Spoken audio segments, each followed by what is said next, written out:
Sambahin ka, O Panginoong Diyos, at Hari na nagbibigay ng tinapay mula sa lupa.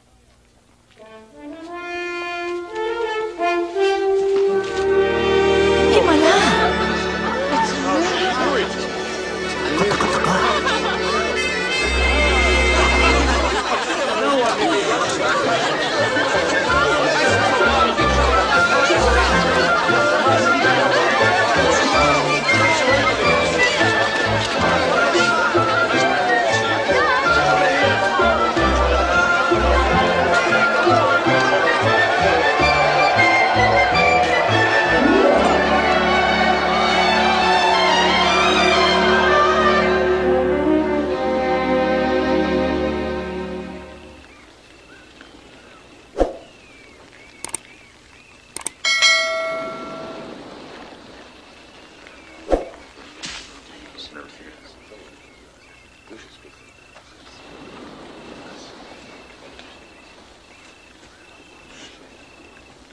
Sino ako ayon sa mga tao? Ang sabi ng ilan, ikaw ay si Juan Bautista. Ang sabi naman ng iba, ikaw ay si Elias. Ang iba naman ay nagsabing ikaw ay isa sa mga naunang propeta na muling nabuhay. Ngunit kayo, anong masasabi niyo?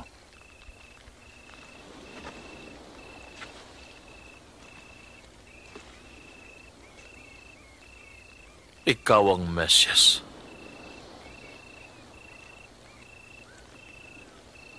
Huwag niyo ipagsabi ito.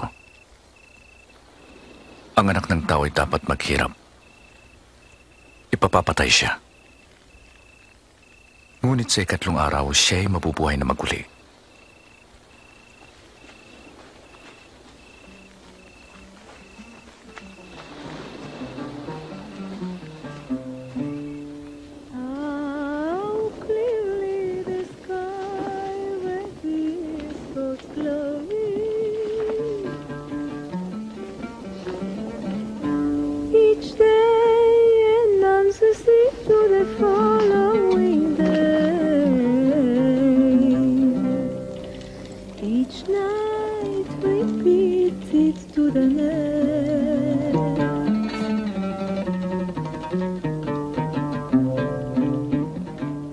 Sino sa inyo ang sasama sa akin? Susunod ako sa iyo, Guro.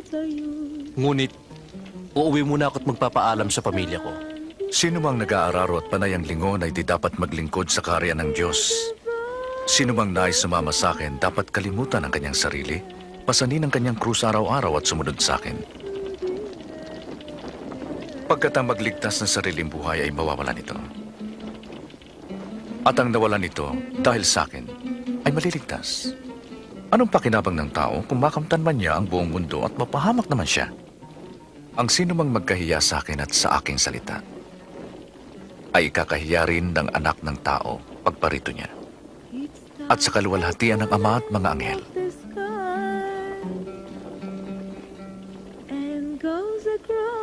Tandaan niyo, ilan sa inyo ay di mamamatay hanggat di ninyo nakikita ang karya ng Diyos.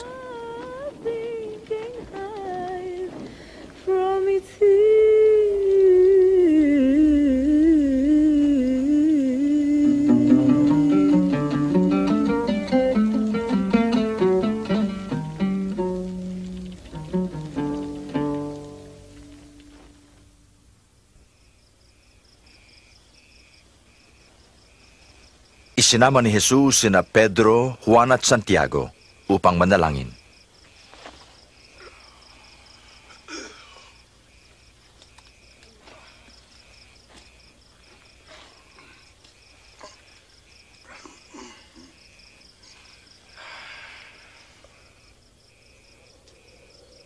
At habang siya'y nananalangin, nagbago ang anyo ng kanyang mukha at nagningning ang kanyang damit na naging putim-puti.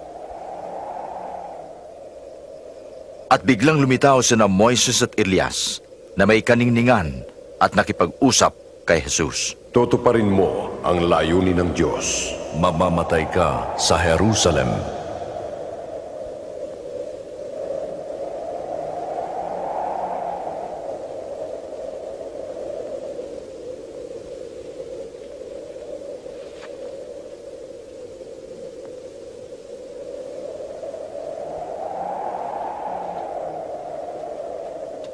Habang paalis sila, sinabi ni Pedro kay Jesus, Guro, dumito na lang tayo. Gagawa kami ng 3 kubol. Isa sa'yo. Habang nagsasalita si Pedro, may ulap na lumukob sa kanila at sila'y natakot. At mula sa ulap isang tinig ang nagsabi, "Ito ang aking anak na hinirang. Makinig kayo sa kaniya."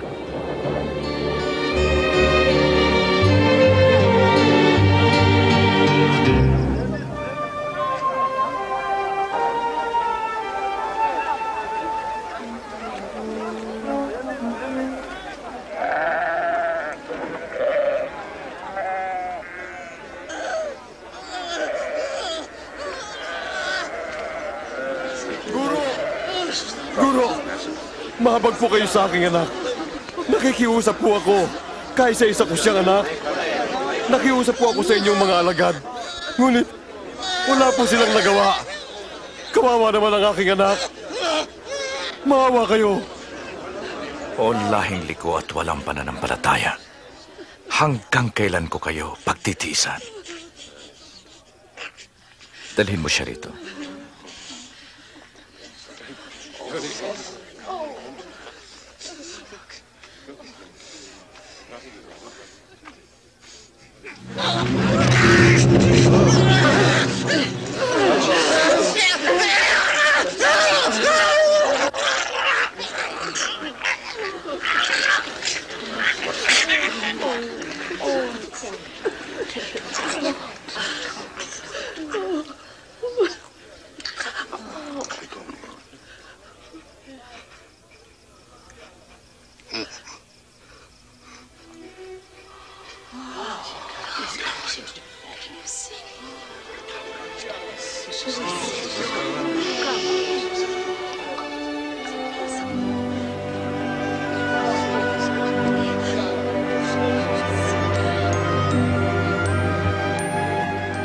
Gumaling din ang kanyang mukha.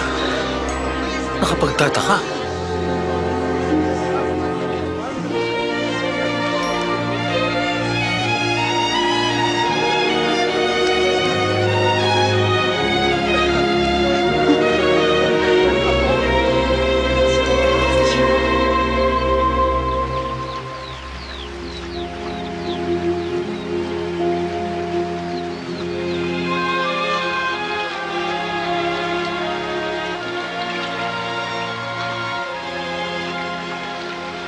Turuan po ninyo kaming manalangin tulad ng ginawa ni Juan. Thanks for watching. A like would be appreciated. And don't forget to subscribe.